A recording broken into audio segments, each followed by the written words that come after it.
Pulwama attack 2019 কিভাবে, কেন, কারা, পুরো ঘটনা। 14ই ফেব্রুয়ারি। এই তারিখটা ভারতের ইতিহাসে কোনো সাধারণ দিন নয়। এই দিনটা মানেই শোক, ক্ষতি, আর বীরত্বের স্মৃতি। 2019 সাল। কাশ্মীর তখন এক অস্থির সময়ের মধ্যে দিয়ে যাচ্ছে। লোকসভা নির্বাচন সামনে। জঙ্গি সংগঠনগুলো আগেই বুঝে গিয়েছিল, এই সময় একটা বড় হামলা হলে দেশের উপর মানসিক আঘাত সবচেয়ে বেশি লাগবে। এই পরিস্থিতিতেই 14ই ফেব্রুয়ারি সকালে সিআরপিএফের একটি বড় কনভয় শ্রীনগর থেকে জম্মুর দিকে রওনা দেয়। এই কনভয়ে ছিল প্রায় ৭৮টি গাড়ি, এবং তাতে ছিলেন ২৫০০ এর বেশি জওয়ান। এরা সবাই ছুটি কাটিয়ে নিজেদের ডিউটি পোস্টে ফিরছিলেন কাশ্মীরের ন্যাশনাল হাইওয়ে -৪৪ দিয়ে। এই কনভয় চলছিল ধীরে ধীরে, কারণ সাধারণ ট্রাফিক পুরোপুরি বন্ধ করা হয়নি। এই সিদ্ধান্তটাই পরে সবচেয়ে বড় প্রশ্ন হয়ে দাঁড়ায়। কনভয়টি ছিল অনেক লম্বা, একটা গাড়ির সঙ্গে আরেকটার দূরত্ব কম ছিল। এই অবস্থায় হাইওয়েতে গতি কমে যায়। এদিকে এই হামলার পরিকল্পনা কিন্তু হঠাৎ করে হয়নি। হামলাকারীর নাম ছিল আদিল আহমেদ দার। সে পুলওয়ামার স্থানীয় বাসিন্দা। তদন্তে জানা যায় ২০১৮ সাল থেকেই সে জয়শি মোহাম্মদ জঙ্গি সংগঠনের সঙ্গে যুক্ত হয়। ধীরে ধীরে তার মগজধোলাই করা হয়।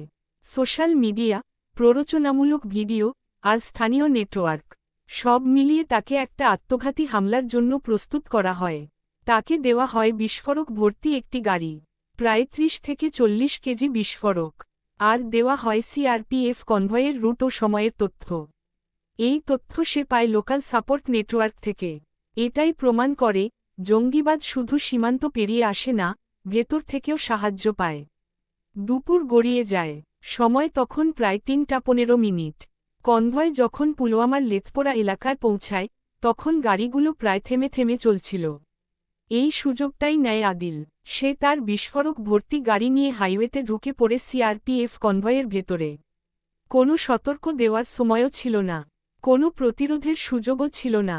১ সেকেন্ডের মধ্যে সে সরাসরি ধাক্কা মারে সিআরপিএফের একটি বাসে। এরপর একটা ভয়ঙ্কর বিস্ফোরণ।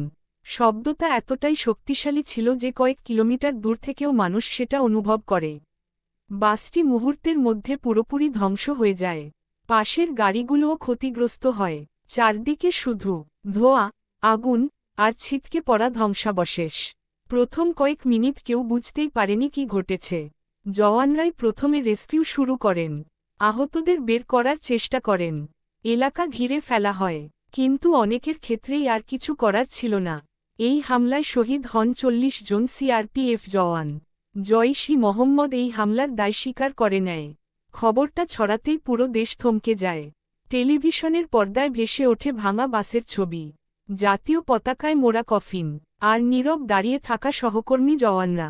সেদিন দেশে কোনো রাজনৈতিক দল ছিল না, কোনো ধর্ম ছিল না, ছিল শুধু একটাই পরিচয়, আমরা ভারতীয়।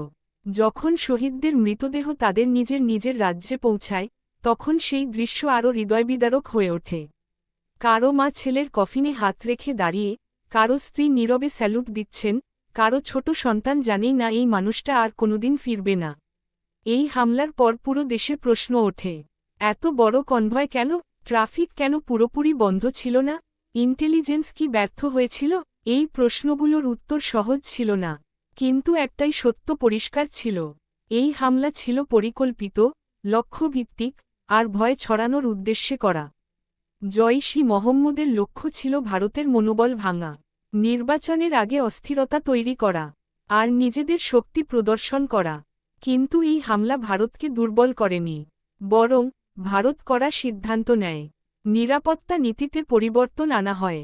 ভবিষ্যতে এভাবে বড় কনভয়ে জওয়ান চলাচল কমানো হয়। আর ঠিক ১২ দিনের মাথায় ২৬শে ফেব্রুয়ারি ২০১৯ ভারতীয় বায়ুসেনা পাকিস্তানের বালাকোটে জঙ্গি ঘাঁটিতে অভিযান চালায়। এই জবাব ছিল শুধু সামরিক নয়, মানসিকও। ১৪ই ফেব্রুয়ারি তাই শুধু একটি দিন নয়। এই দিনটা আমাদের মনে করিয়ে দেয়, দেশের নিরাপত্তা কত বড় ত্যাগের উপর দাঁড়িয়ে আছে। ভালোবাসা মানে শুধু ফুল বা কথা নয়, ভালোবাসা মানে দেশের জন্য জীবন দেওয়া। পুলওয়ামার ৪০ জন বীর চিরকাল ভারতের ইতিহাসে অমর হয়ে থাকবেন। এই রকম সত্যিকারের গল্পের সঙ্গে যুক্ত থাকতে লাইক, কমেন্ট, সাবস্ক্রাইব করতে ভুলবেন না। Thank you for watching. জয় হিন্দ, জয় ভারত।